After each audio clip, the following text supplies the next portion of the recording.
everyone, Bendy Boy Thing here. I know I haven't really been doing anything for the channel. It's just with the quarantine, it's hard to actually, hard to.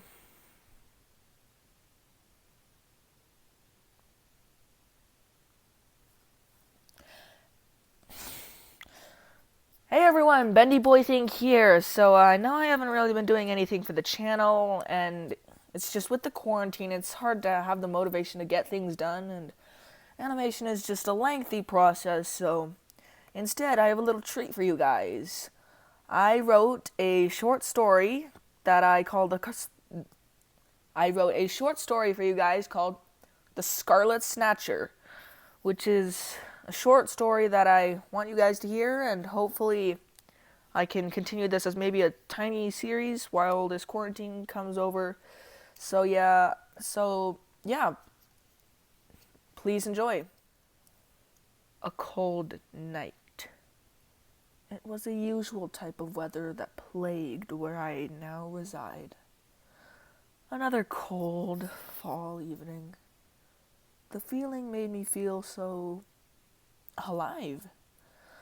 Every moment was exhilarating as I ran through the backyard, into the forest. This place feels like it has the most privacy, so I spend a lot of time here. Besides, I get to hide from it. It's a win-win situation. I giggle with glee as I dash past and around the trees. Yes, this was the life. This is my vacation spot. And I was lucky enough to dwell here. I keep on my current course, laughing all the way. But then, a searing sensation of burned voices and boiling tears rings in my ears. A cold rushes through me. I stop. It was here.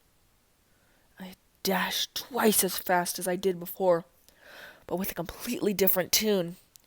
Fear coursed through me as I knew what was behind me, sitting on the branches, staring at me. Those pale eyes saw right through me, and that is not an exaggeration. I keep running, not wanting to face that mask-like face again, but I could hear it on my tail. Its scarlet, skeletal body clatters in a menacing way behind me. I was out of breath, but I had to keep up the pace. The horror gave me adrenaline. I wasn't ready. A little bit longer of frolicking would be paradise for me. Why did it have to claim me now? I was too distracted with these thoughts to notice that it had blocked the path up ahead. I swerved just in time. But it was there, too. I dodged again. It happened over and over and over again. All of a sudden, it blocked me in. Somehow, I had run into a small cavern. I whimpered as it slowly rattled towards me. Pieces of its dead scalp flaked through the wind as it came closer. The horns it bore were long and sharp, as if ripped off of an elk and shoved into that pale head. It held pieces of rotting meat in its antlers, enough to make a skunk seem like fresh cake compared to its stench. The thing came towards me, pulled me up by my head. It held me strongly, and I knew, as I struggled, that I had lost. It opened its mouth, and if it never had opened it, I never would have known it had a mouth. The jaw of the creature stretched and stretched until it reached the floor. The next thing I knew, I was tumbling into its gaping maw. I fell through endless darkness, and I knew where I would be sent. Back to where I had escaped from. Hell. Epilogue.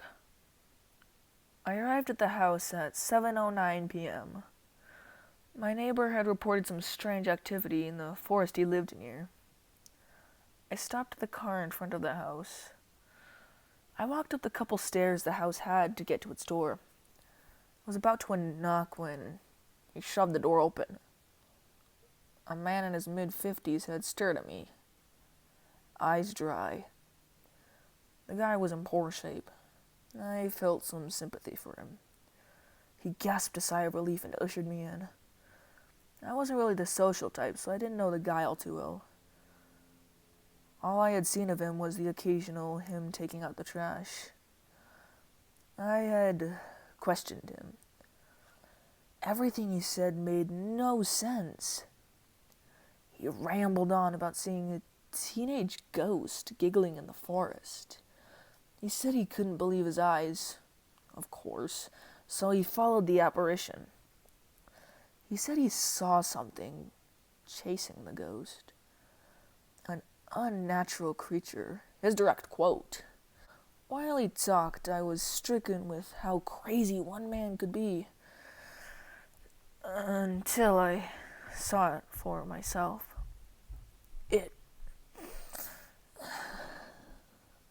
It crashed through the window as we finished up. The man shrieked and fell unconscious. I tried to scare off the thing, but it seemed to do nothing. If I was a 7-foot-tall monster, I wouldn't be bothered by a midget man who was waving his hands. Anyway, it opened its mouth and swallowed the man whole. I had dashed to my car and barely got out of there before it let out the most awful roar. It admittedly has been hard to hear after it shrieked like that. The thing is, it did something to me. Oh, excuse me, there's someone at the door. Who are you? Ah!